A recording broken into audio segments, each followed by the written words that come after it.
And welcome back, everybody. Another Sunday, another respect. Hope you all had a great week.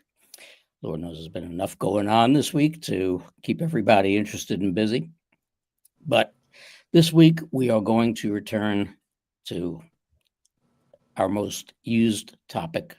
I won't say my favorite topic because it's not anybody's favorite topic, but our most used topic of child trafficking. And with everything that we've seen over the past couple of weeks with Abrego Garcia, with what we've seen with him being brought back here, and all the child trafficking that he did, all the human trafficking that he did, and numerous other places where we've seen rampant child trafficking and all kinds of abuse going on. It's got to stay in the forefront of our minds. And we not only have to look at how we can abate this problem for good, but we also have to look at how we can help mend these kids, these people, once they are brought back, because that's going to be a very tough road to hoe. But in order to do that, we have two people who also know a lot about child trafficking and who know a lot about helping to heal them. Two of my favorite people, so let's bring them back on. And we've got Cathy O'Brien and Louis Herms. Guys, welcome. Welcome. How are you all doing tonight? Thank you. So, once again, it's in the forefront of the news. We know how bad it is globally. We know how badly the victims get abused, the PTSD that they go through, the deep torture that they're forced to push to the backs of their minds in order just to survive, those who do survive. What is it that we could start to do as the public to help to try and abate this situation? Cathy, you are the absolute expert on this, having been there and done it. Where can we all go? I think the most important thing we can do is educate people and educate students in the school system. Start raising the awareness and open eyes to the reality of the pervasiveness of child trafficking. It's been going on my whole life. It's going on stronger than ever right now. There are children who are being rescued. There are many survivors coming forward. We need to listen. We need to have compassion, dare to open our eyes and embrace the truth. And I think one of the most important keys is to teach our children how to think for themselves again. Our education system has been indoctrinating them with what to think. They've forgotten how to think. They barely know how to read and write, if they know how to do that at all. And they need to know how to think again.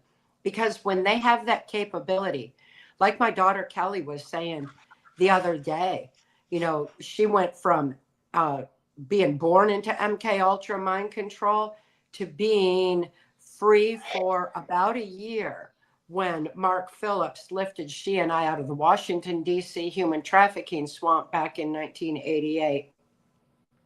Then she was thrust into the corrupted Child Protective Services. They took custody of her. They did it immorally, like they do so many families, just tearing them apart, and thrust her into that custody.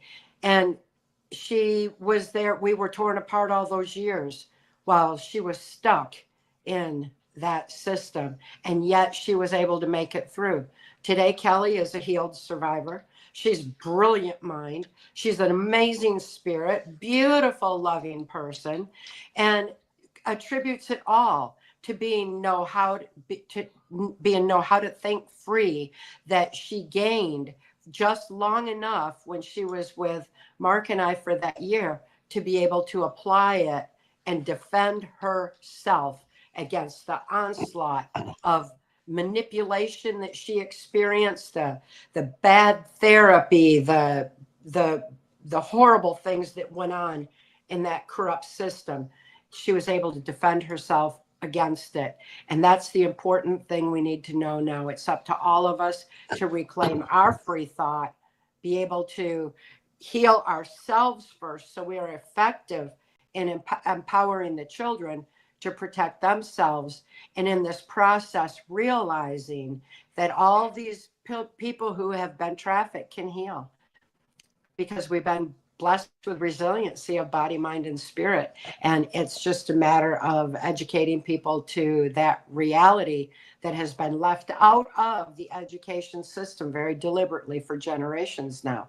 So, you know, we've got some awareness to be rising. We need some people to expand their thinking beyond what they think they know and embrace the reality that we've all been dumbed down. We got to brighten up, get our brains firing, because we got a lot of work to do to clean this mess up and stop this crime against humanity while we can. Absolutely. Absolutely.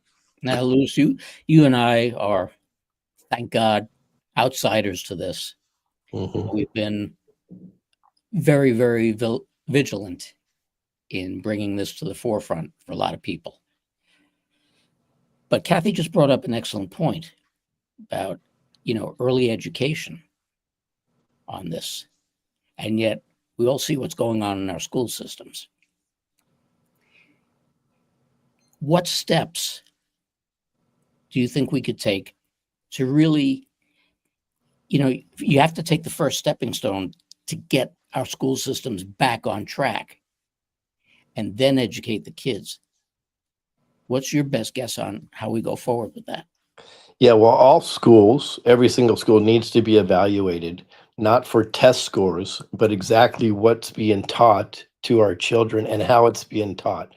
Because we are living within an indoctrination system, not an education system, which is a scary, scary thought. So when Cathy is talking about we have to educate our kids on this, she is not wrong. At the same time, what are we educating our kids on? We're educating our kids on being groomed. We're educating our kids on how to have gay and straight sex before they're even out of middle school. At this point, and we're putting pornographic materials in the schools. When I say we the people are allowing it. So the first thing I think we need to do as a society is we have to take accountability for where we are at. And the reason why we're here is because we've turned a blind eye to this for several decades. And the only way you can heal and move forward is take accountability. So I'm accountable. I say, you know what? There's probably something I missed back in the day, or I let something bypass, or I said, oh, that movie, not a big deal. That's on me. So when we take accountability for that, then we can go inside of the school boards and we can raise our voice, and we can raise our voice with authority and authenticity and say, what's going on, and this is what needs to be done. I think it's very important. I think it can be done. I've seen it time and time again. When the people rise up together with a single message, and the single message is the key at a time when they're addressing a board, whether it's a board of supervisors or a school board, they're effective. So we need to motivate the people to say, okay, we're accountable, we're aware, and now let's be authentic with our message and have some force behind it. And it will work. But this is not, Trump's not going to ride in on a white Pegasus and save every single school that's out there, right? There may be ramifications for their actions, which is great because that gives us more tools in our box, right? But we need to go in as the loving people that I think 90% of us are, and understand what's really going on. But what we can't do, and I'm going to kind of put this back into the awareness, what you and Cathy were talking about, we can't sugarcoat it anymore. We can't. What I think when I talk, I say children are being raped. Sorry, it's a fact. And deal with it. This is what's going on. Because as long as we sugarcoat it with these softer words or so on and so forth, it doesn't serve the purpose. And we have to, I just ran some statistics, and Mark, I've been talking about this for about 4 months. I had a hunch. I said, you know what? Let's compare the human and child trafficking industry financially to, say, the top 3 industries, which people can say are generally big oil, big pharma, so on and so forth, healthcare. And now tech. Let's compare them. And I said, but let's take another spin at it.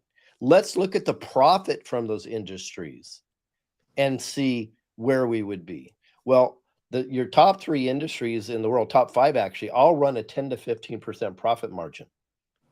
Human and child trafficking run a 90% profit margin. So when you take the numbers, the legitimate numbers, and compare them, it becomes worldwide. It becomes in the United States, and where I'm running for governor in California, the #1 industry from a profit sector. #1. This is why the baddies are doing everything they can to hold on this. This is why they push down freedom of speech. This is why they dumb us down with drugs and food. And this is why they steal the elections. They're trying to protect their human trafficking stronghold because that's their financial motivation. By the way, you know what the other industries have that you don't have in human trafficking? The other industries all pay taxes. Interesting, isn't it? So they can avoid being caught in human trafficking because they're just exchanging cash. These are the type of conversations we need to have, people, and I think it's going to help wake them up. Well, see, you just brought up another interesting point. And we've both spoken a lot about this, and we've both brought up to our audiences and I've been doing it for decades already, about personal responsibility, because we have allowed ourselves to get where we are, like you just said. But we live in a time, and we've lived in a time for too long a time, where people don't want to accept responsibility for things. People don't want to accept what's going on. They don't want to accept reality. We've gotten to the point which is causing a lot of the issues that we have now, where, everybody gets a trophy and boys can compete against girls because, they need to get that trophy. They can't be big enough in their own arena. They have to take on somebody smaller than themselves. So it's all of these mentalities that don't just stem from these screwed up kids. They stem from their screwed up or lack of parents. And unfortunately,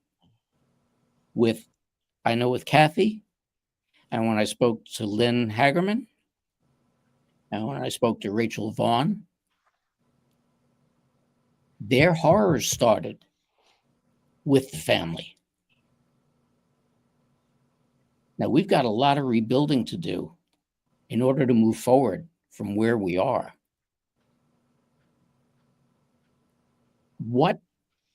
Having been through it, Cathy, what structures do you think have gone wrong in the family situation in this country, globally, actually, that has gotten us to where we are now, and how the hell do we get out of it? It's just generations of conditioning. There's so many generations now that have been conditioned to accept the pedophile agenda out of pure ignorance that the pedophile agenda is a mind control agenda. So we've got to go back and get the parents to open their minds. We've got to deal with the reality that the mental health system has been denied pertinent information on healing from trauma. They've been denied the basic information on what the effects of sexual abuse of a child really entail, what it does to the brain. So it's generations. We're going to have, every single person has to expand their thinking beyond what they think they know, because we've been taught wrong for generations now. And it has allowed for a very corrupt system to get into place. The system is so immensely corrupted, not only in the lack of election integrity, but in the way that the system even operates, so that the FBI has influence over local law enforcement, the FBI has influence over child protective services, and the FBI is going to march to the orders of their boss. So all you need is one corrupt, person at the top of the FBI, and you've got a whole corrupted system. Now, if we've got an opportunity right now to clean that system up, because we have a clean head of the FBI in a position of power and influence. That is a lot of cleaning up to do. Look at that mess. That's horrific. All of our political structure has been a mess for so long. We need people like you in power, Lewis, so bad. We need it desperately. We need you desperately in California to clean that mess up, restore some morality. You have a way of being able to cut through the nonsense in a way that empowers. You have a structure, you have solutions, and you have a way of being able to lay them out there. And that's what we're needing there. We're needing the education system cleaned up. We got to get the federal government out of the schools and get the parents back in overseeing what's being taught to the children. We've got a long way to go with this because it's affected the generations. But it is within us all to reclaim our free thought, to expand our thinking, to get our brains firing again so that we can effectively protect our children going forward. Because if we don't start protecting our children, there's not going to be any future to even have to worry about. And that ultimately is the plan of this globalist agenda that has been creeping into place for generations. It's a slave society agenda. Mind control is their tool, and their depopulation agenda is attached right to it because they want to reduce us to more manageable size. We've got a lot of reality and waking up to do, facing the truth of what's been going on. But in order to do that, it begins with each and every one of us. We have to go within ourselves, begin to heal ourselves, expand our thought, and realign with our divine within, and be able to gather that strength of the human spirit and start taking a stand. We got to remember who we are and why we're here, because we're all here at the most pivotal, important point in humanity's history. We have opportunities in front of us. When we get people like Lewis in place, when we have people in positions of power with this administration who are working diligently to clean things up, we got to realize that it's too big of a problem for them to do by themselves. It's up to all of us. The swamp drains from the bottom up, not from the top down. We need to do our part. We all need to get active, and it begins with reclaiming our free thought, expanding our thinking, and the truth is out there. We just need to start opening our eyes to face it and realize that when we do, that we'll see there is a spiritual evolution that is growing across the world. It's a beautiful time for people to be able to embrace truth and reclaim life the way it was intended to be lived. But it starts with each and every one of us waking up. We can't wake up for each other. It's up to each and every one of us to take responsibility for that ourselves. Now, without this becoming a political ad, Lewis is running for governor of California, which probably in the State of the Union has more child trafficking and human trafficking overall than any of the other 49 states. How do you go about reining that in? If you, let's say, were governor right now, what roadblocks, so to speak, would you put in place to catch and end this sickness? Well, off the get, I would hold a human child trafficking summit with all the major players in the police force. Now, and I would lay down some laws and show how they will be held accountable if they're not pushing this to the farthest extent of the law. And many of those are deep state actors, and I'd be aware that I'm talking to inside of a den of evil. I get that. I understand exactly where I'll be when I have that conversation. But it's very, very important, and you've probably heard through my Remember Your Oath talk, that it's important to not only support police, but hold them accountable, all your civil servants, to make sure they do the job. Because they certainly weren't held accountable in California when they acted like brown shirts and try to keep people in their homes and rein them in during these lockdowns. That's not accountable to we the people. That was accountable to their corporate matrix and their controllers. We won't have that anymore. That will not exist under my leadership. It's very important that they understand that if you're doing a job, I've got your back like you cannot believe. Great example with the riots that are going on right now in Los Angeles. Gavin Newsom sitting on the sidelines, right? I'd be like, wait, you can't treat federal agents and police like that. Let's get our butts down there right now and support them, right? You cannot block off freeways, unacceptable. But guess what, police? If you're not taking care of the pedophiles and you're not taking care of the human traffickers, I'm coming after you, because it is very, very important that we have a unified force. And I will expose them publicly with statistics and who's doing what. I'm going to give you an idea, give you an example. So there's a game that's played in Maricopa County in the Phoenix Police Department. Okay. And they have an HBO special, how they're the most amazing at catching human traffickers. Well, what they don't tell you is the human traffickers that they're catching are low profile pimps that actually, I'm going to say it, obstruct their operations. So in my opinion, what they're doing is they're supporting the elite sectors of human trafficking while holding the ones that aren't in line with them and getting their payoffs, the elites, accountable.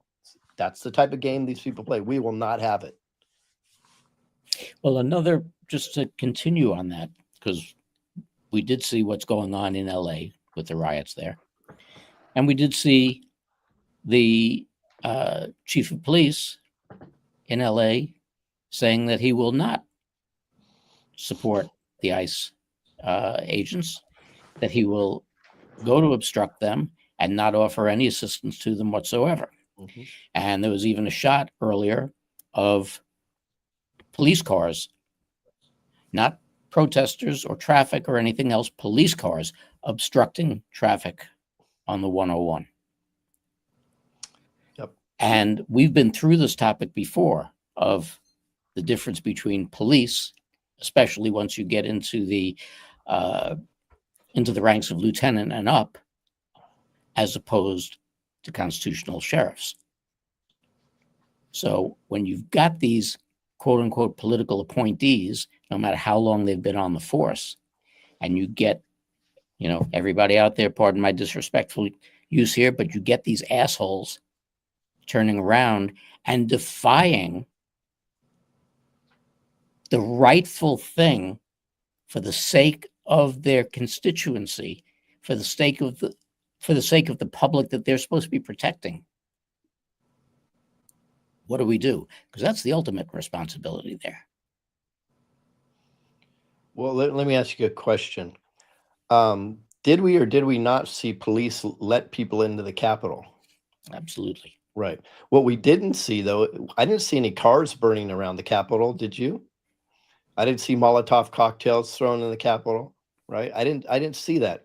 But look at the way they held them accountable, because we live in two systems of justice right now. And we're in an unparalleled society is what we are in, where you have these Marxist radicals that are running government institutions now, right?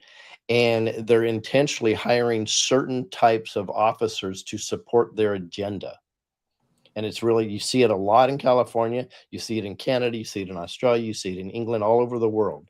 And it's intentional because they need, I call them brown shirts. They need them to forward this agenda. So the first thing, if anybody in leadership has to do, and they're just not doing it specifically, except maybe President Trump, they need to hold them accountable, at least voice and show people what they're doing. Great example. You just saw that the police cars are the ones that were obstructing traffic and making a big deal. I believe in the Socratic method of asking questions. So I would ask Ariel, do you think it's okay that the police are the ones obstructing traffic? Do you think it's okay that it took the LAPD 55 minutes to show up to support ICE, and when they showed up, they did not support ICE? Can you imagine if it took them 55 minutes to get to any call where they were vandalizing a car or trying to burn a car? That would be ludicrous. No, they got to be there in 4 or 5 minutes. What's going on, right? 55 minutes means it's intentional. So this is absolutely intentional, and it's obstruction. And I believe that it's time to hold them accountable. The fact that President Trump has federalized 2,000 National Guards is a big deal, because he can take it to the next level if he needs to, and declare martial law. And I think we're getting close to that. It's not that I want to see it, but I think it may be necessary in order to get the job done. Somebody has to show leadership, because we're being run by a bunch of Marxists, and I'm not going to have it anymore. I know you won't. No, it really truly has gotten ridiculous. We've got the idiots running the asylum. Cathy, when you went through all of this, it took you a while to be aware of where it was coming from, how it was being done, et cetera, et cetera. Allegedly, we've got the white hats in control and things are moving forward. But where do you see a lot of the problems with child trafficking with MK Ultra stemming from, since you have a large percentage of the population that doesn't believe in the mainstream media anymore, and you still have a number of people who swear by it. But where do you think a lot of the influence is coming from, and where do you think a lot of the hotspots in child trafficking are?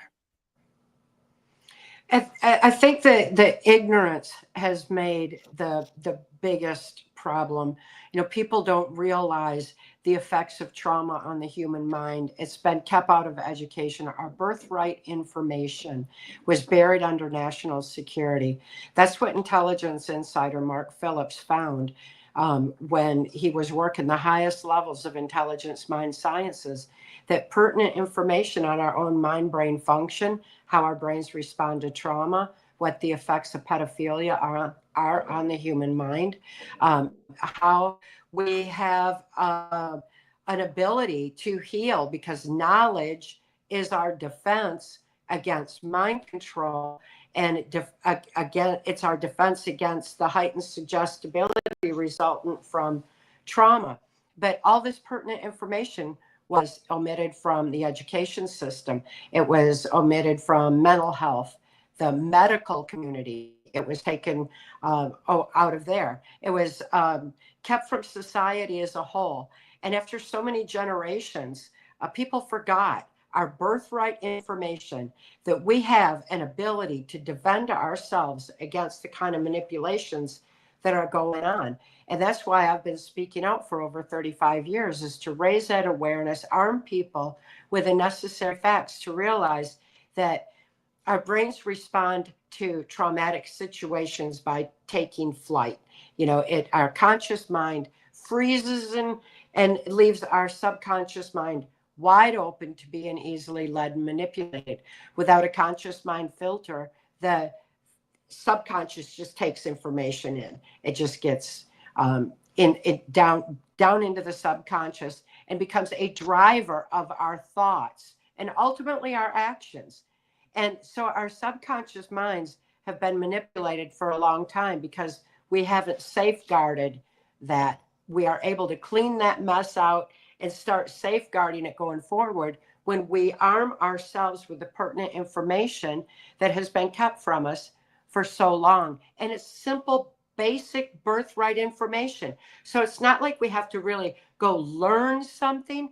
We just simply need to be reminded of what we forgot. We need to be reminded of what's within us all. We have the capacity to stand up against this horrible barrage of trauma, this injustice that we're experiencing. We have the ability to protect our children when we know what to protect them from. We can protect our own minds when we realize that as our suggestibility is heightened, repetition is the most basic form of mind control. That's why we hear repetitive media narrative. It's to bombard our subconscious mind. That's what happened when mind control masks as a virus was unleashed on the global population. Mask up, get the injection, social distance. Everybody it was affected by it. Even people who didn't believe in it have found that they went and did it anyway. And now their regrets are off the scale as they're seeing the devastating effects of having complied with that. And I'd never complied with any of it because I had the knowledge that's our defense. I recognized exactly what was going on. It's like, no, I'm not going to comply with that. So once we have that knowledge, we don't comply anymore. Everyone in this planet should wake up now and arm themselves with truth, because we all got a dose of mind control masters of virus, and we need to stand up and say no more. You're not going to manipulate us. You're not going to indoctrinate our children. You're not going to sexualize our children, and you're not going to traffic our children. But it's up to us, So again, it's the education that is needed, but it is really just a reminder of our birthright information. And if each one of us would just slow down, stop and reflect, look within, and remember who we are and why we're here, then we're going to be effective in stopping this madness much faster than any government effort can clean this mess up. And the children need us to wake up now, because they certainly can't wait for this mess to clean up. It's up to us. It's always up to us. And unfortunately, like I said before, a lot of people don't want to accept the responsibility. They don't, it's easier to be your kid's friend than it is to be a parent. It's a lot harder to say no, but that's a story for another show. But Lewis, again, being out at ground zero and seeing and knowing what you know, is the border worse? Is Hollywood worse? Is it just a fact of life that's equally to blame for American citizens as it is for foreigners? Well, this is a human issue. I would never attach a color or political ideology to it. And I think that to challenge that we have is we live in a divisional society run by parasites, and they want us to be divided. So myself, I think the issue is a humanity issue, and the fact that we have been, like, I think Cathy hit on it perfect. We have been, I believe, publicly MK Ultra and dumbed down so much, and so busy with bread and circus, right? Poisoning our brains and our foods, doing everything they can to keep us out of a God spark and a resonance. So a lot of people don't recognize these things when they're obvious. They just don't, even when they're in your face. And the other thing is, from a societal point of view, the baddies, I like to call them parasites, have intentionally slowly acclimated us to this stuff as it's okay, if it's okay. That is a huge and dangerous thing. And we have been the frog in the pot for many years. Now, I believe in speaking truth and using strong words, but at the same time, that's in a larger context of a conversation. If I'm speaking one-on-one to a person, I generally believe to speaking to where they are, not where I want them to be, because we need to acclimate them to the conversation too, because they just shut down completely, which is a challenge, and they shut down for years sometimes. So you have to understand how to have those conversations. But asking questions is the biggest thing. But in regards to the border specifically, the border was only an issue because baddies wanted to make it an issue. They wanted to get as many children as possible in here. So they didn't, now the Republicans say, it's not about human trafficking, it was about votes. Well, if you study Saul Alinsky and all their methods, they never let a crisis go to waste. So they'll you have it for multiple things. But I believe primarily it was for children. And here's kind of would be proof of that. When President Trump just shut down the border recently, right? He's done a fantastic job at that. CPS ramped up at how many kids that they're taking in now. Why is that? Because in many cases, CPS is another human trafficking organization. And what happens is they have to get their children from somewhere. Now, over 30 kids in Mesa, Arizona over the last 3 months, teenagers, have just disappeared and nobody knows where they are. And these are ones that are living there currently. But why aren't people reporting this, right? You're not going to get the news media reported because they're all in on it. Now, when I say they're all in on it, we have to be very smart about the way. When I say they're in on it, they don't know specifically what's going on. They just know what they're not allowed to talk about. And it's about messaging, and asking questions. So that's the method that I'm trying to use. I ask questions so people answer themselves and go, maybe that doesn't make sense, because I believe one of the fastest way to break people out of their MK Ultra is to ask a question, because they have to answer the question themselves. And they may lie to you, but they're not going to lie to themselves. So it's been very, very powerful. At least I won't go as far as MK Ultra. That's Cathy's specialty. I'll say propaganda. The fastest way to jump them from propaganda to reality is by asking questions. And it's hugely powerful. And we all need to be looking at doing it that way. Well, that's, again, that falls right back to the whole premise of responsibility. And that's probably the hardest thing that we all have to deal with, because people don't want to be held responsible. I don't know how else to put it. They just don't want to be held responsible for anything at any time for any reason. And this is a human nature problem. Can I help with that? Absolutely. So what I've learned a long time ago is there's a difference, and I teach my kids this too. There's a difference between responsibility and accountability. I believe virtually. Okay, I'm going to give an example. If I'm driving down the road, right, and I go through a green light, and somebody comes through a red light and T-bones me in my car, the person that hit me is responsible. But I'm still accountable because I got in my car. I could have chose to look down the road before. I've avoided accidents before that would have been somebody else's fault, right? So that's the accountability. I believe let's not jump as far as asking everybody to take responsibility, because it's very painful for people. If we can just say, hey, we're all accountable for this, the baddies are responsible, I believe it's a message that they may absorb easier. What's your thought? Well, we all, every day when we wake up, we have our share of accountability and responsibility. With me, I've always regarded myself as having a very strong sense of right and wrong. Mm-hmm. And I look at accountability much more so in a matter of, if I have wronged another, or if I've done wrong on my own that can affect either another or a bunch of others. Yeah, you have the accountability if you get into your car and you drive, but none of us are going to live in a bubble. But we're talking about accountability of, if your kid is a bully and you've gotten calls from school a dozen times and you insist on not my kid, that's shirking your responsibility. If you get the call from school, like when we grew up, the one thing that you feared wasn't what they said to you at school. You're going to get your ass handed to you when you got home.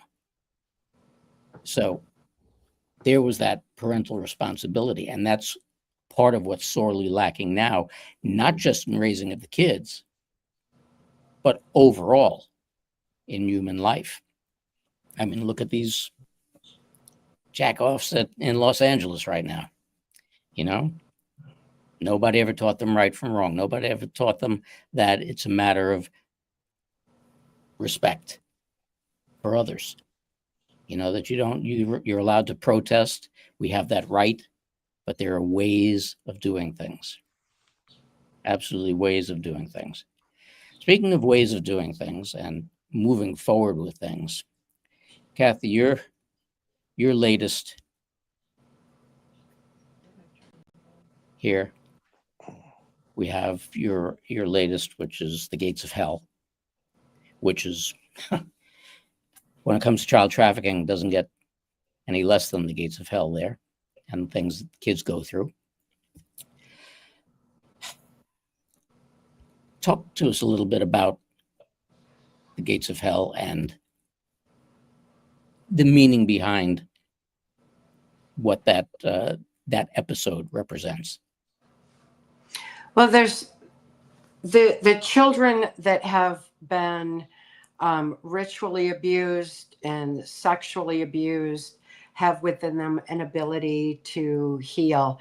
What they've experienced brought them, I mean, they through the gates of hell, what they've been to hell and back. And they need understanding, they need respect, they need kindness, gentleness, a safe environment to be able to start reclaiming their birthright to live their life freely. And that is so amazing. The birthright that we have within us, the resiliency of body, mind, and spirit, is within each and every one of these children. And I know from my experience in MK Ultra mind control and the satanic ritual abuse and the horrific tortures that I endured, my spirit was always in a safe, loving space. No matter what my body went through, my spirit was in that safe, loving space. So when I healed and I was remembering all that I had endured, when I remembered what I had been forced to participate in, when I was remembering all of that, I also remembered that my spirit was always in that safe, loving space. That is a testimony to this divine love that carries us through. Anyone who survives has an attachment to that divine. They know why they're here. They know how they survived it. They know they made it through that hell because they had that connection, that spirit in the safe, loving space, that ability to align with the divine. And they're sure not going to let go of that now. And that is a saving grace within us all. And those children remember that because that's part of what they experienced to an extreme while they're at the gates of hell. They had that. So that gives insight into a spiritually evolutionary process that's forthcoming. Those of us who have stood there at the gates of hell, those of us who have been through it, also know why we're here. It's more than just footprints in the sand. It's more than just being carried through. It is an absolute preservation of the strength of spirit. And if we can experience that, everybody should be able to go within, align with the divine within, and live that love and be able to have that strength, have that realization that the gates of hell have no power. They only have as much power as we give them or let them steal. And it's up to us to stay aligned with that. You know, people say you must pray a lot. And it's like, well, really, my life is a prayer. It's a constant prayer. It's like the ultimate prayer without ceasing. It's a constant alignment with the divine because I know what that was like. I know what it was like when I was standing there in the gates of hell, and I had that ability to do that. And I'm never going to stop. I'm never going to let go of that. I'm going to keep that. And that's what I live every single moment. And it gives me the ability to have the strength to take responsibility for my life. You know, going back on that, that word that everyone, you know, seems to think is they should be fearful of it. When I was healing, I told Mark that I couldn't deal with myself after what I'd been forced to participate in under mind control. I couldn't deal with what I had heard was the plan for humanity, what the depopulation agenda was about, what the mind control, it was too much. I didn't know how I could live with that. And Mark told me, he said, you are not responsible for what you were programmed to do under mind control. Your abusers are, and they need to be held accountable for their actions. And he said, but now that you are aware, you are responsible for all your actions going forward. And to me, that was a freedom of, wow, an ability to respond. I can choose my response. I'm going to choose to respond with everything out of my life's purpose, with love for humanity, Love is the most powerful force in the universe. I'm going to be tapping into that. I'm going to stay aligned with the divine. And that was, to me, that responsibility to me is one of the most exciting things, to be able to think, to choose how we're going to make a positive difference, how we can all live our life's purpose. So I love the word. It's a beautiful one for me.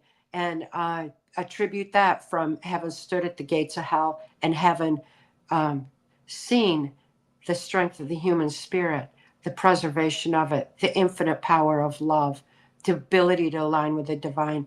And that is the saving grace of all of humanity.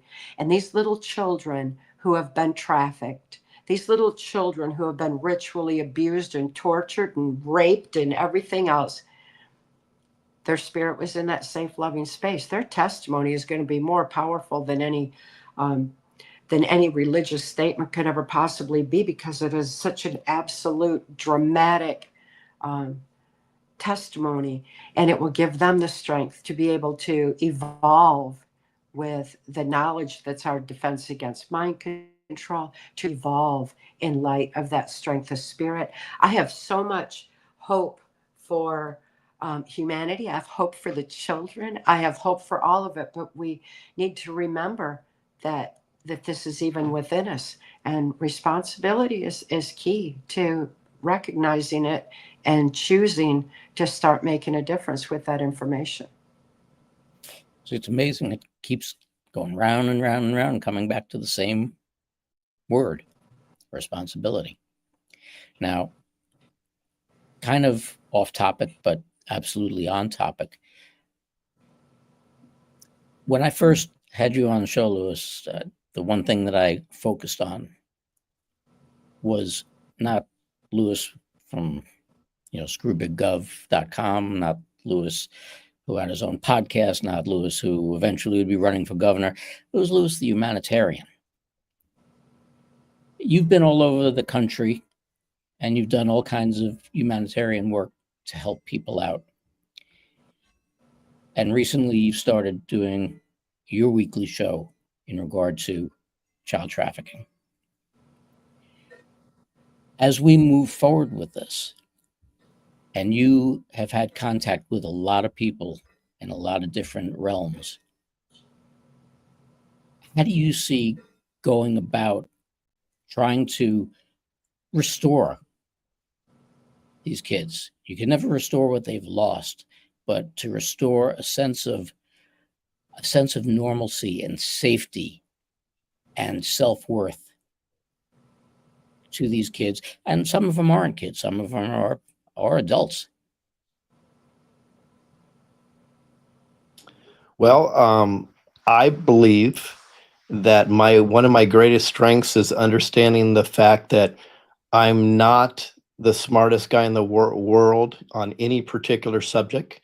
I'm not the number one strategist on any subject, but my strength is knowing how to find those people and trust in them and follow through on their efforts. So I would put together a team. I would hope Cathy would join the team, and on how to heal these children when they're extracted from these situations. And we could use some of her protocols, which are very dynamic. One I talk about almost weekly with people when they're struggling with anything is, I said, get a piece of paper, start writing down in script, in original handwriting, and that type of stuff will heal. And of course, my wife and I will always offer and recommend her books and other people, and our friend Laura.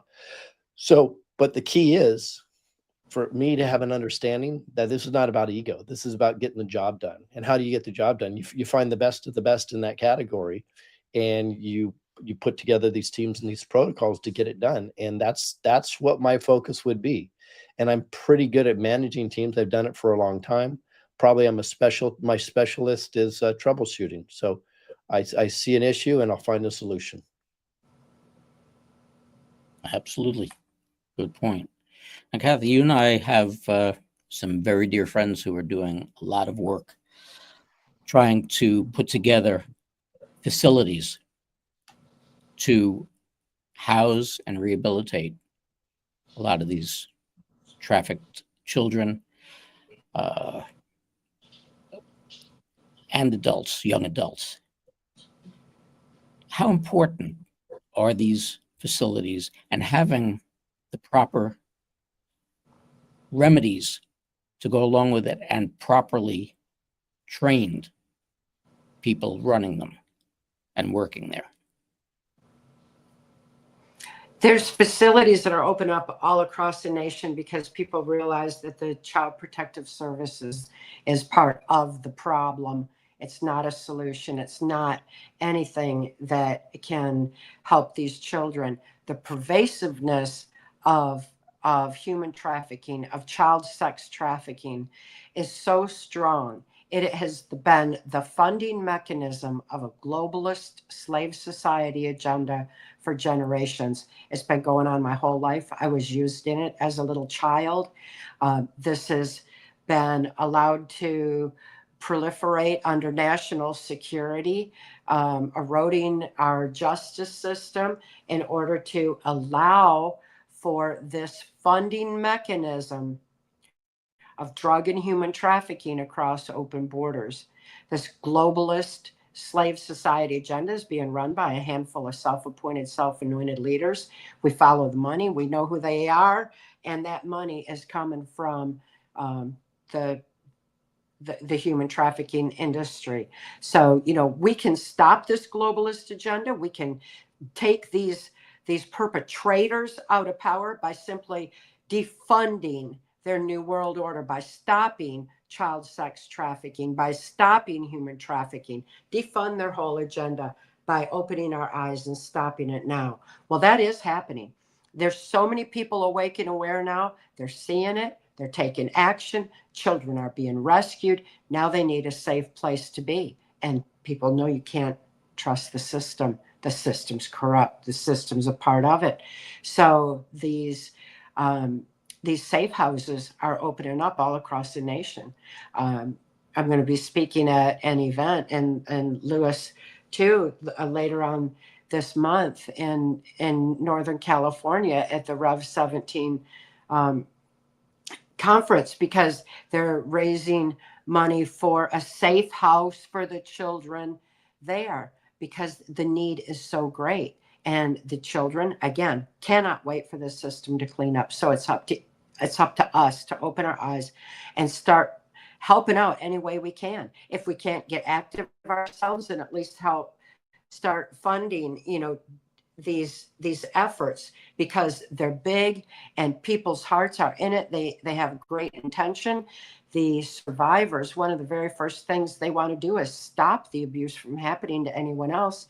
So they get involved first. But it's important, it's imperative that survivors heal first within themselves. They have to be strong in who they are in order to not be undermined, manipulated, misled, infiltrated.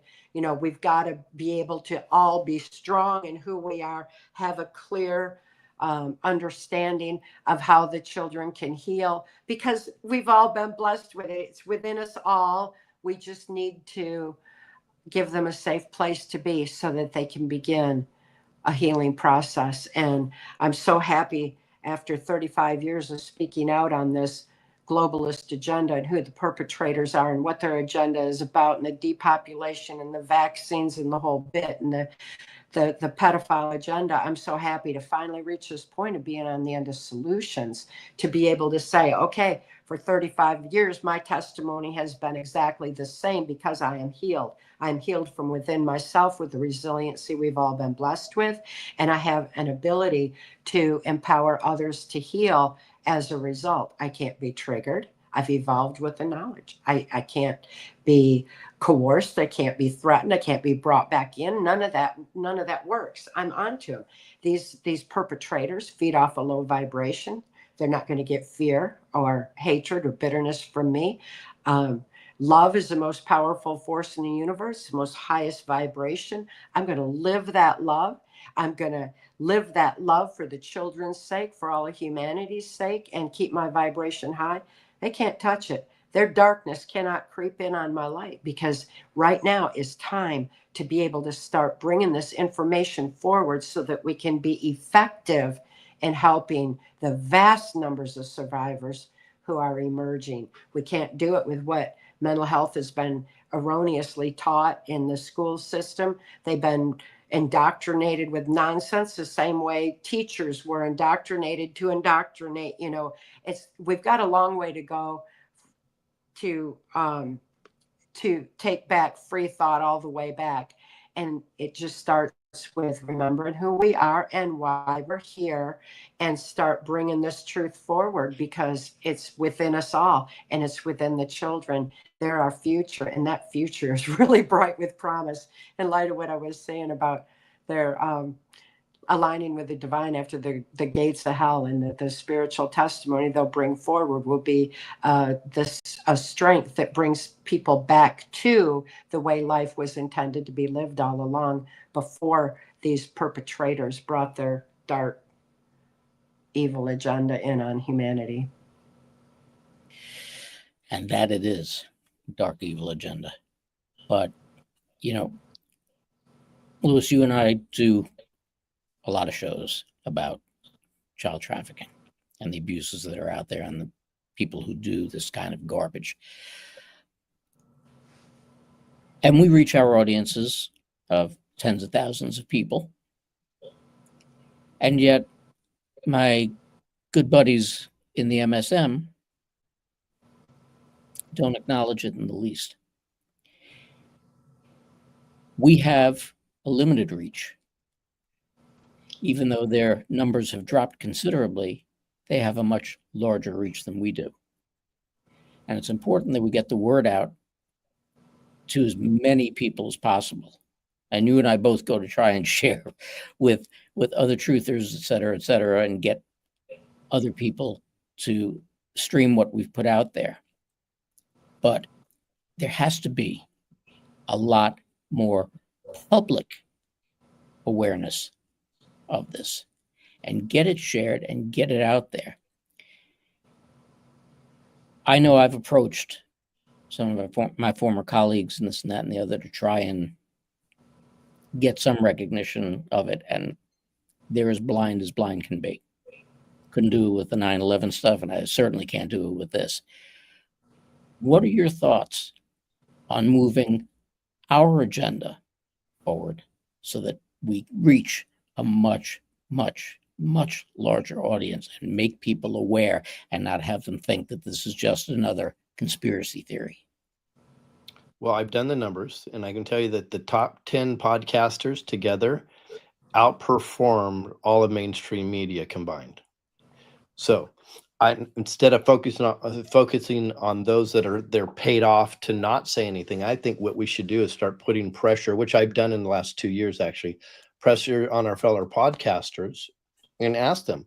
Many of them have built their channels on the backs of child trafficking, yet they've abandoned the conversation today. Why is that? About a year ago, I mentioned that, and the next thing you know, everybody had me on their channel. But then they, of course, they step back again.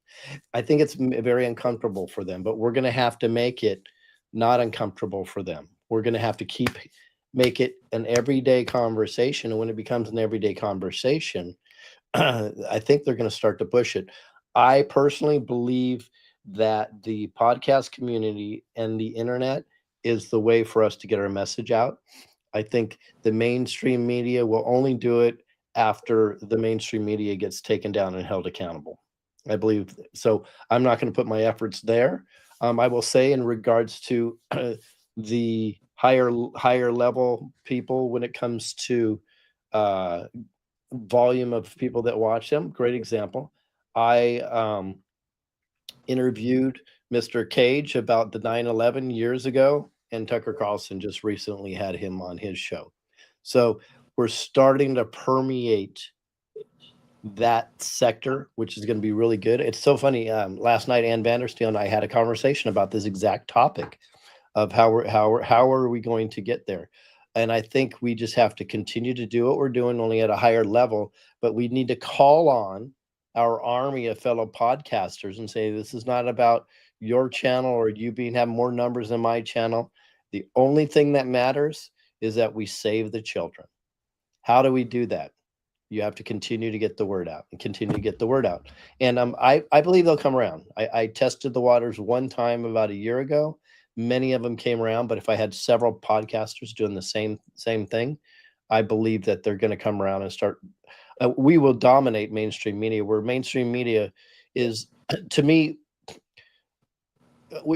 and Cathy's better at the Bible than I, but I know there's a passage in there that talks about their own sword will be turned against them. That's the internet.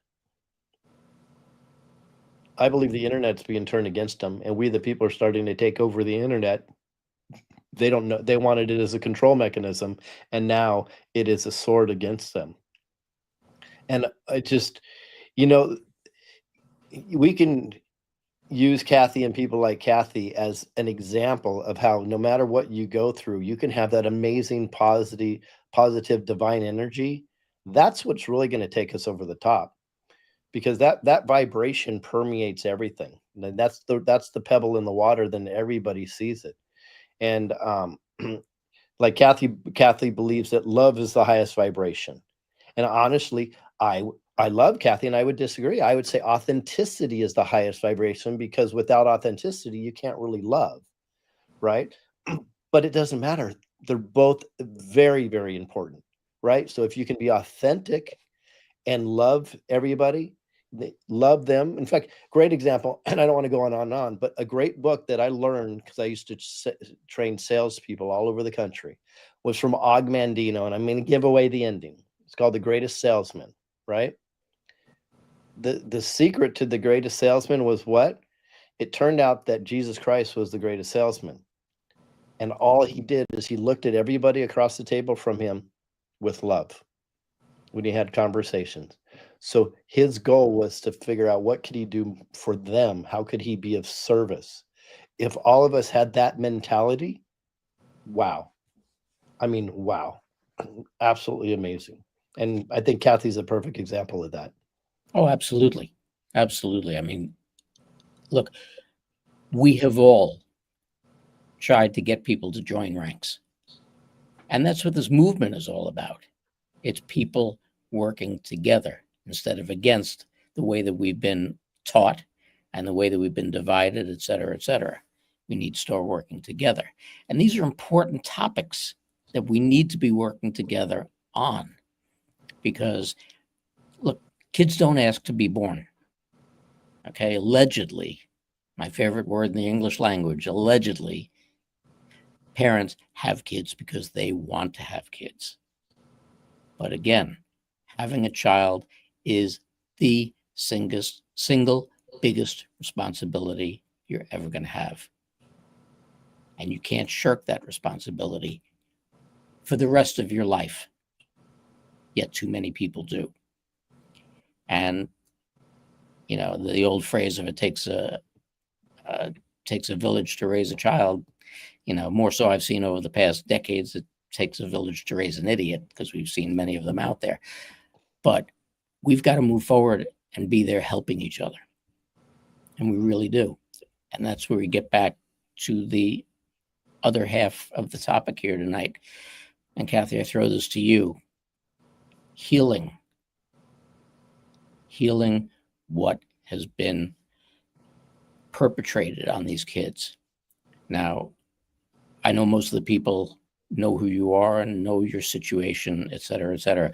But if you could give a brief recap of what you went through in your life and how you overcame it, and then what you see as moving forward to try and help these kids to come back into a realm of normalcy. Well, who we are is within us. What happens to us is not who we are. Who we are is still just, within. And that is something that we all need to realize. This life has a lot of really harsh aspects to it that can happen to everybody. And in my case, being born into a multi-generational incest-based family, with my father being sexually and ritually abused. My mother was sexually abused and trafficked to my grandfather's Blue Masonic Lodge where the local politicians and law enforcement hung out, and they were sexually abusing me from infancy. Well, that was before I could think to know what my father was doing was wrong. You know, I had no ability for any of that. I was new to the world, you know, and but my brain knew it was wrong. My brain knew I was enduring the pain and suffocation, and it shut down the neuron pathways in my brain and repressed that memory. And as these neuron pathways keep shutting down, more and more free thought is lost. When his sexual abuse went to child pornography, it shut down more.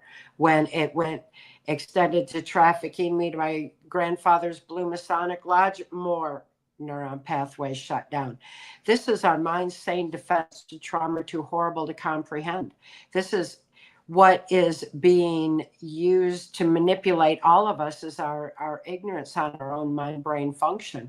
But that's what happens in the mind of a little child. It was found through the Hitler-Himmler research that was brought into the United States through Project Paperclip. When we imported the Nazi and fascist scientists into the US, with them came the formula for mind control. And it was found then that there's no trauma more horrific on the human mind than sexual abuse of a child prior to age 5, while the brain is still forming. Because with those neuron pathways shutting down, the brain is not developing properly at that point. And that is when it doesn't develop properly and fire properly, that is what makes us vulnerable, highly suggestible, and easily led in mind control. So they need these perpetrators, these puppet masters who are imposing mind control, need the neuron pathways in our brain to shut down. They also found that they can shut down the neuron pathways in the brain when they starve it, if it doesn't get proper nutrition. When we just take that one key component to understand that, we know why our food is being bioengineered and genetically altered, and the nutrition's being taken out of it to starve our minds, to shut those neuron pathways down, heighten our suggestibility. They need a compliant society. Water deprivation. Our brains are mostly water, and our water is tainted with chemicals and everything else, and so that shuts down more neuron pathways. And as a little child who was being sexually abused and used in pornography and being trafficked to politicians and used in pedophile blackmail operations and MK Ultra mind control to the degree that I was, my brain was also being deliberately starved of nutrients, and I was being fed copious quantities of aspartame, that artificial sweetener that Donald Rumsfeld gave us, because that dumbs us down even more.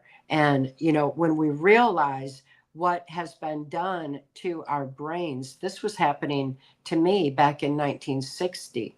So they were well aware of these mechanisms all the way back then. Look where we are now. We've had generations that have had their thinking affected to a large degree. And I'm so fortunate to have been able to survive my White House Pentagon level MK Ultra mind control ordeal. I'm extremely fortunate to have been able to remember all those repressed memories, to be able to open those neuron pathways back up, because an intelligence insider working to preserve the sanctity of free thought, Mark Phillips, have reached into that Washington, D.C. human trafficking swamp and lifted my daughter and me out in 1988 and handed me keys to my own mind. He reminded me that it's within us all to heal, that he reminded me of all those birthright information, all that information he found buried under national security that had been withheld from the education and from society as a whole. And it's just a reminder. The book, the methods he taught me are on PTSD Time to Heal. It's a tiny, thin little workbook because it's a reminder for everyone to be able to remember how to heal. And it's just such an easy thing to self-apply because it's natural. And Mark told me, he said, pick up a pen and paper, because By the time he rescued me, I didn't know good people existed in the world. I didn't have any capacity to trust. I didn't have any ability to hope or think that I was safe. I had no ability to think for myself at all.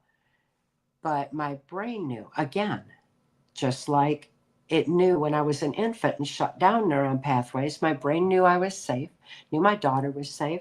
Those neuron pathways started opening up just a little bit. Memory was starting to slip out of there. Those repressed memories, those traumas were starting to surface. And Mark told me, he said, you don't have to relive them. You've already survived your past. Just write it out. Pick up a pen and paper. And that very act of moving a pen activates the logic, critical analysis part of the brain. It shifts emotionally incomprehensible trauma over to logic, where it's written out on paper, consciously seen in front, and all of a sudden, healing's happening psychiatrically, psychologically, emotionally, spiritually. And I say spiritually because without free thought, there's no free will. And with no free will, there's no soul expression. Without soul expression, there's no authenticity. There's no ability to have compassion for anyone else. There's no ability to gather that strength of the human spirit and the infinite power of love. So in that regard, this mind control agenda that we are experiencing is a spiritual warfare. It's one where we already have the victory because our spirits have already been unreachable and in that safe, loving space. Our spirits are already the strongest. We just forgot. We forgot to think, to look within. And I would encourage everyone, everywhere, pick up that pen and paper. Write out your trauma. Write out your fear. Write out what's immobilizing you. Write out why you don't want to take responsibility. Just put it all down paper. Write that out, and that moving a pen will open neuron pathways in the brain. Again, they need neuron pathways shut down to control us. We need those neuron pathways open to reclaim and retain our free thought. And picking up a pen and paper is a simple way to do it. And I encourage everyone to add a solution. And I spell it SOUL, add a solution. Because when you do that, you're forcing your brain to fire in new ways, lifting out of that pit of negativity, out of that pit of fear, and being able to rise above the storm, so to speak, and see a clear path forward so that we can be effective in living life the way that it's intended to be lived. And it all begins with such a simple brain hack, a simple tool. Pick up a pen and paper, start writing, open the neuron pathways in the brain. And as you do, make sure you get good nutrition. Grow food in soil that has been renourished. Be mindful that even organic food can be affected by the Bill Gates of hell appeal, that's coming out everywhere, where people are starting to realize it. And a lot of main grocery stores won't allow it anymore because they realize, wow, even the organics are being tainted. Educate yourself. Make sure you're getting nutrition. Listen to your body. Learn to listen to what it needs and feed that, because you're feeding your brain. And as we do, we're going to be able to expand our thinking and keep it firing clearer and cleaner again. Make sure the water you drink is pure, and get plenty of sleep, plenty of rest. People are working 5 to 9, 9 to 5, round the clock, all the time, to put food on the table that has no nutrition, so let's just reevaluate this and take some time to relax, get out in nature, rebalance, and get plenty of sleep, eat healthy, drink healthy, and preserve the sanctity of free thought. We've got such simple application of information in front of us that we all can apply and start this process right now. It's within us all to do it. And PTSD Time to Heal is posted on my website at trance-formation.com. And people can have it right there, right now. Everybody, everywhere, right this minute can go get that information and start applying it to themselves. It's easy to self-apply. Nobody even needs to know you're doing it.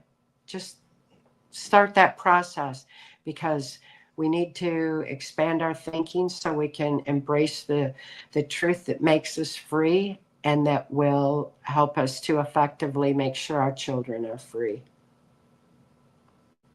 Now, that's some very interesting points. And I'll say again what I said to you before, Lewis, thank God a million times over, we haven't experienced what Cathy has, and thus we don't have the knowledge that she has to pass on to other people to help them heal that way.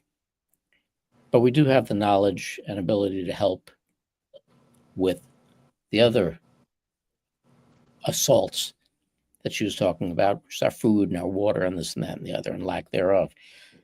Now, I've been working with some very wonderful people in Sarasota County in Florida who are going against the government as far as the horrific water that they have down there and trying to reclaim that. What do you see that you could take on in California with the pollution that you know is out there, the soil, the water?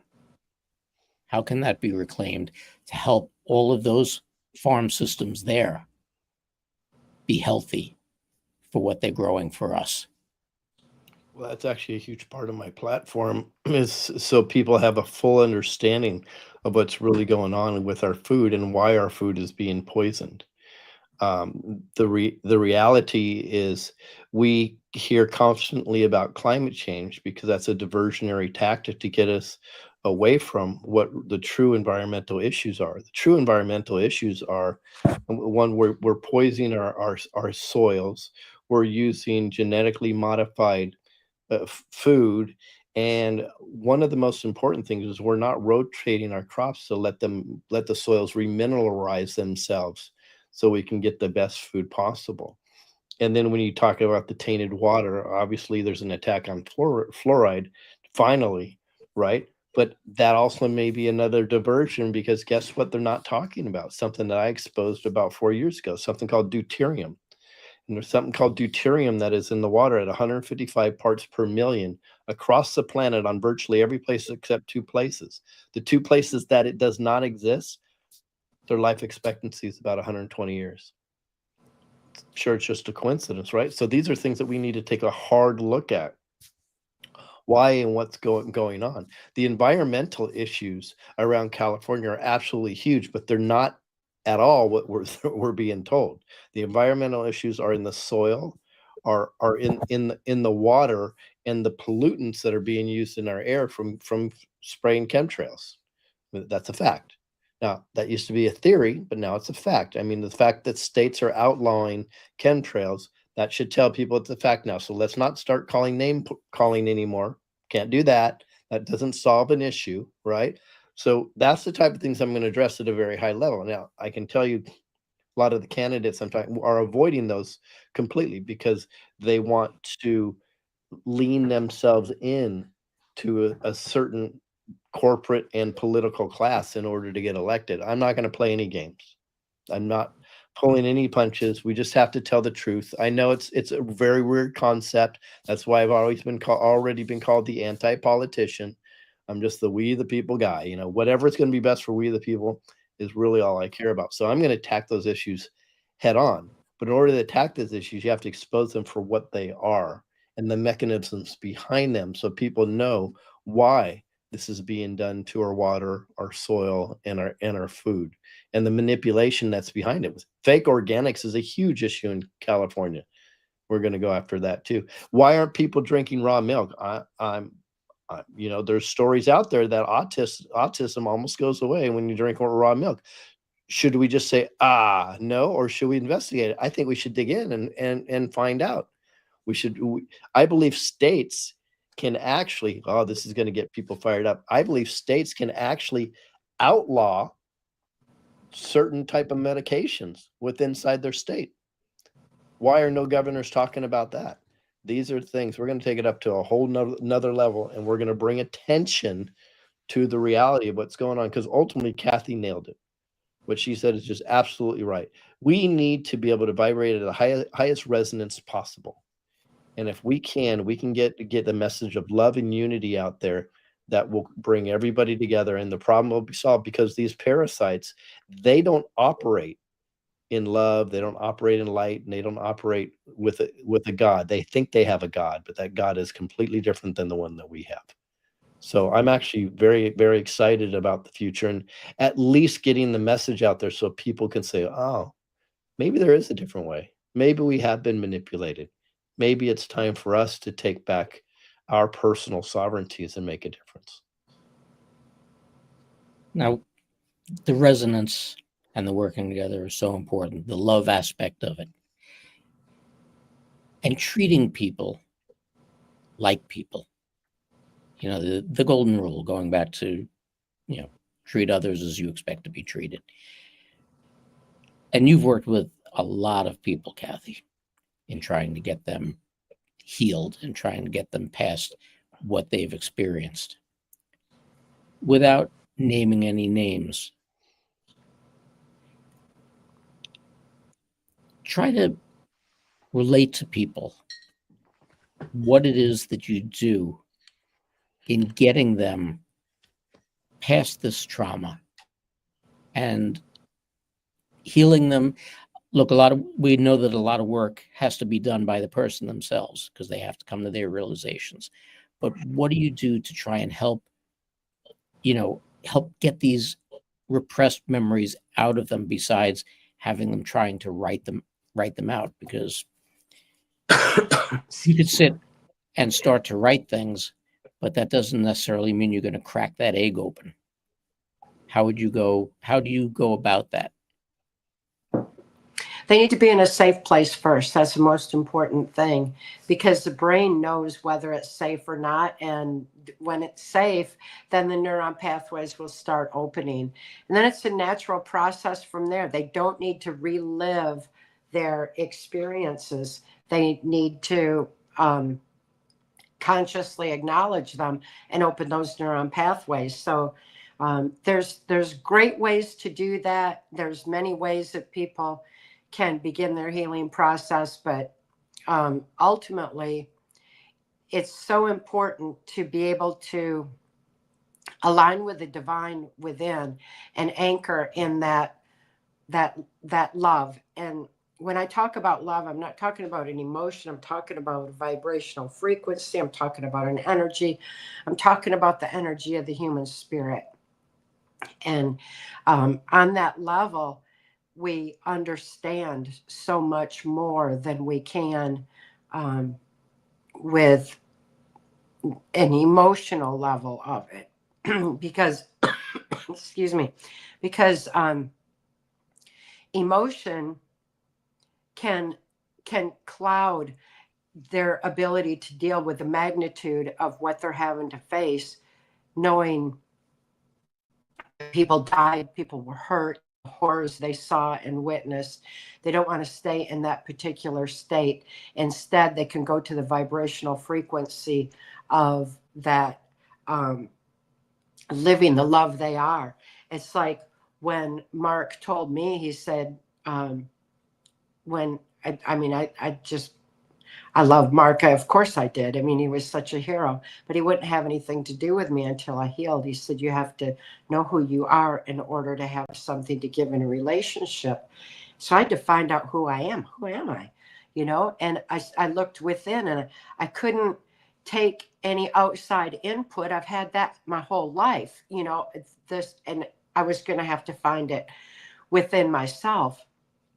And people would say, well, you got to love yourself. And it's like, how can I love myself after what I've been forced to do? How can I love myself in view of all that? And then I realized that no daily affirmations, anything I could say could possibly affect that. So I went within to the base core energy of my being. And I found that energy. I found that spirit. I found that love. And it's like, okay, I don't need to love myself. I just need to live the love I am.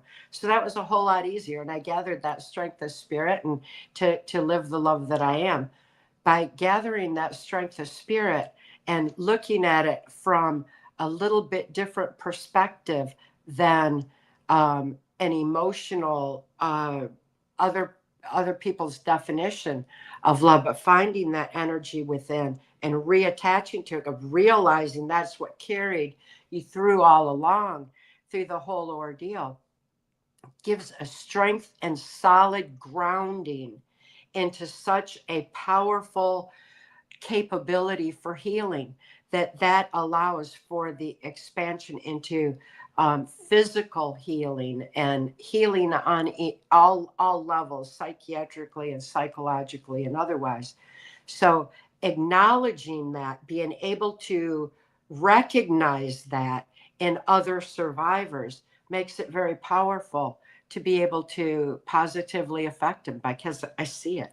I see it in them. I have an ability. I can see who's been mind controlled, who is being mind controlled, who's a survivor, what level that their healing might be at. It's all so easily recognizable when you have those eyes to see. So that gives me a capacity to connect with them on the deepest soul level, on a level that they recognize within themselves but don't even have words to express or a way to understand.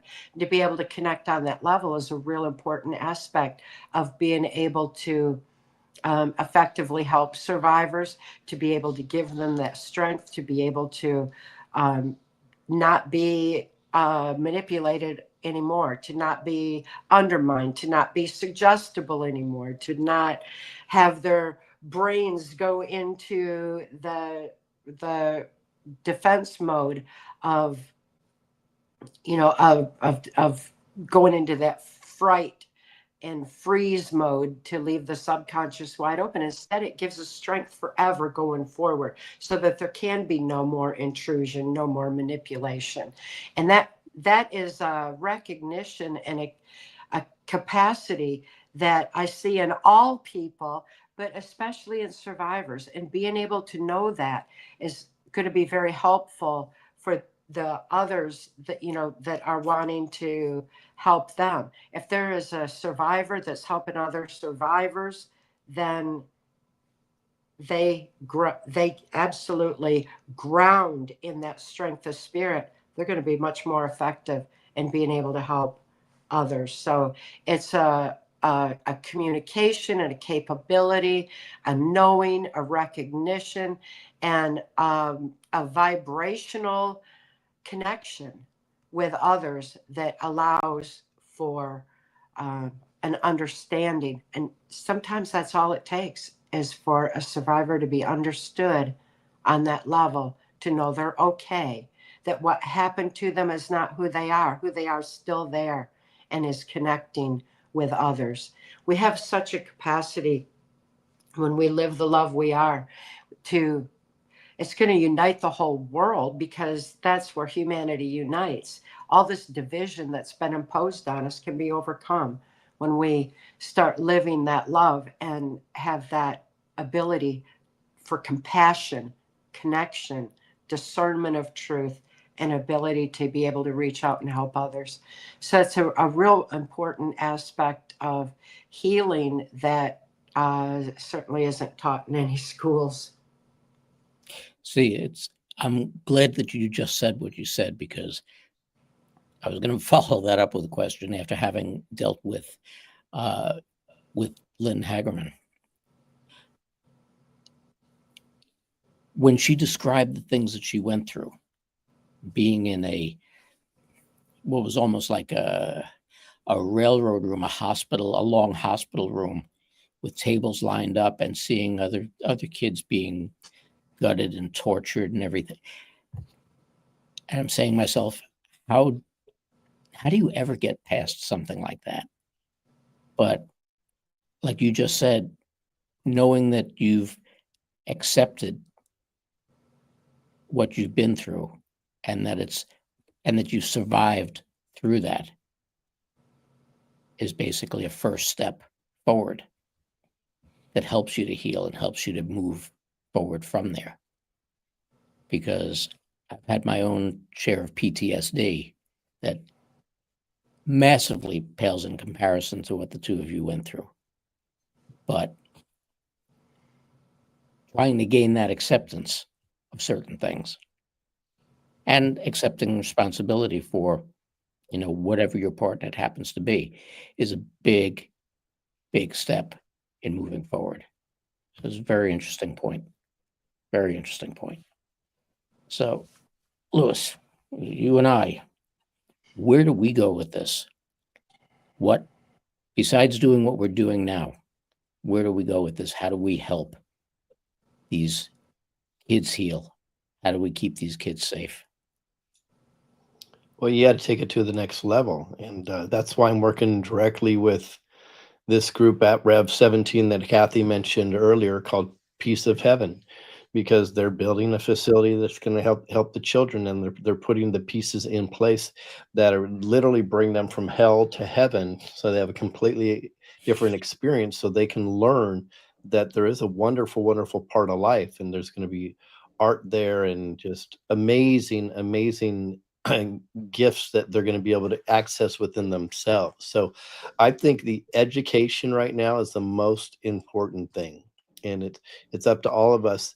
And when we see people not educating, we'll just say, hey, maybe you can mention this a little bit more. Maybe you can talk about, human trafficking, and talk about the aspect of helping those heal that have gone through it. Maybe be more empathetic to their situation. Maybe turn them on to Cathy's book. I mean, there's a lot that we can do. What we tend to do, and I have to give my wife a lot of credit for this, by the way. My wife she doesn't run from these conversations at all. And she's constantly talking to people about, you need to know what's really going on. And she locks them down as a hairdresser in her chair, and they can't get out, and she's waking them up. And she's seen a difference in the last few years where now they come in and ask her questions, and they're more aware of this. That's our responsibility, because if one could affect two and two can affect 4 to 8, 16, so on and so forth, it'll exponentially grow so quickly. The awareness will be out there within a year or two. And when the awareness is out there, then what happens is people recognize the evil right away. So if their politicians aren't doing anything about it, they're going to be held accountable. If the police aren't doing anything about it, if they see the corrupt judges that are only prosecuting against good parents, and they're ignoring human trafficking cases. So it's education, education, education. But what has to happen is we have to understand what's at risk if we don't, right? It is the #1 most profitable industry in the world. We have to think like that. So if it's the #1 most profitable industry in the world, why does nobody talk about it? It's time for us, we the people, to be accountable and responsible for the outcome, and we will make the difference. I believe it's going to be glorious, and I know when the bright light like Cathy gets on here with her experiences and can teach us the way is through love. The way is getting in touch with the divine, but it's up to us to have those uncomfortable conversations with people, and it's okay if they walk away from you because they're just not meant to be around your circle at that moment. Excellent point. Excellent point. So, I mean, we've had a very, very enlightening conversation tonight that I hope a lot of people start to realize where we have to go with this and what our responsibility is toward all of this. We have to accept that we are all part of this human condition that's out there. And when it comes to children, when it comes to seniors, we've got to be the protectors. We're capable of doing it, and we need to do it. We have to protect those people that need the protection, and we have to make sure that we keep our eyes open and that we look toward the evil and stifle it. So let's just go through ladies first. Any last words, Cathy? Well, it's time we claim our victory. we already won. You know, this great awakening is happening so big. When I began speaking out in 1990, people had no point of reference for child sex trafficking and mind control and pedophile blackmail operations, and they didn't understand any of this. But I was so strong in who I was, I didn't need them to validate my experience, but I needed to plant the seeds of truth so they'd start seeing what was going on around them. And my gosh, what I have seen all through all these years of speaking out, it's so exciting today to see this vast number of people awake and aware. We are by far the majority. We have already reached a point of the victory. You know, we just need to claim it. It's time that we do. And these dark, negative, mind controlling perpetrators, these child sex traffickers, these people who want to enslave us and dumb us down, feed off of low vibration. They feed off of negativity. They feed off of fear, hatred, division. That's their vibration, and they want to keep us down at their level because that's their vibration. They feed off it literally, and they're absolutely horrible. We've got the high vibration that they fear. Having been around them, deep in the swamp among them, their greatest fear is the strength of the human spirit and the infinite power of love. Their greatest fear is that we're going to remember who we are and why we're here. Their greatest fear is we're going to remember we have all the power and they only have as much power as we give them or let them steal. They're afraid that we're going to live the love we are and shine that light so bright that it exposes all of their dark secrets. They're afraid that we're going to shine that light so bright that their darkness dissipates, you know. So we're getting close. We're almost there. We've got a ways to go, and we've got to start doing it now for the children's sake. We need to start making a positive difference because this system is it's gonna take a while to clean it up. We're gonna get more and more good people who represent we the people in place, like you, Lewis. I'm excited for what the future holds in that regard. We're moving there fast. People are tired of what has been. They're not going to put up with it anymore. And it's all so simple. We just simply need to live the love we are and shine it bright. It's our time. It's our time to shine for the children's sake. Amen. Amen. Lewis, how about you? Well, the attack on the children is intentional because I think there's nothing more godly and divine than children. So it's a direct attack on God. This is I believe what's going on, and that's what the sickness is about. But it doesn't matter that it does matter that President Trump's in office, but he's not the savior. It doesn't matter when I take the seat of governor in California because I'm not the savior, right? God's taking care of this, but you know who has to do the work? It's not God. God's done the work. It's we the people. And there's a lot of proof of that. In fact, we the people are the plan. I've said this forever. We the people hold the power. I've said this forever. It's very important for us to internalize this because we do. And that's what the Great Awakening is about, is we the people moving forward. If people want a proof or inspiration of that, on January 20th, 2017, President Trump took his inauguration, his original one, stood in front of a military contingent, and he said, I gave it back to we the people. Well, that's us. I think we need to pick that ball up and roll with it.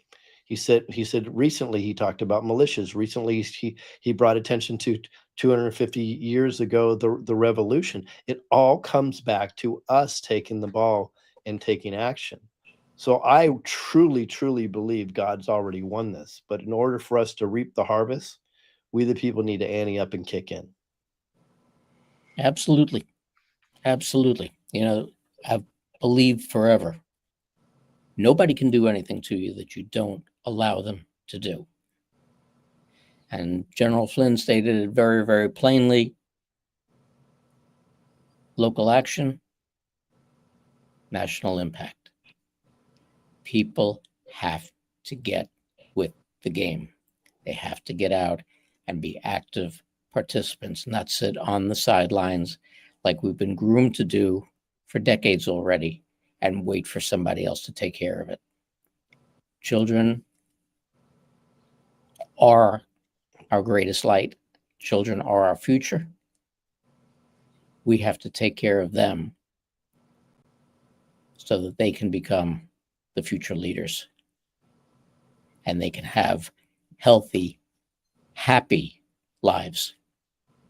So I want to thank you both for being here tonight.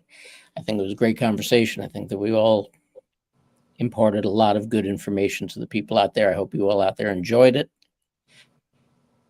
So once again, I want to thank the two of you. I want to thank Claudia and Kat and Kerry and Doug for all their help.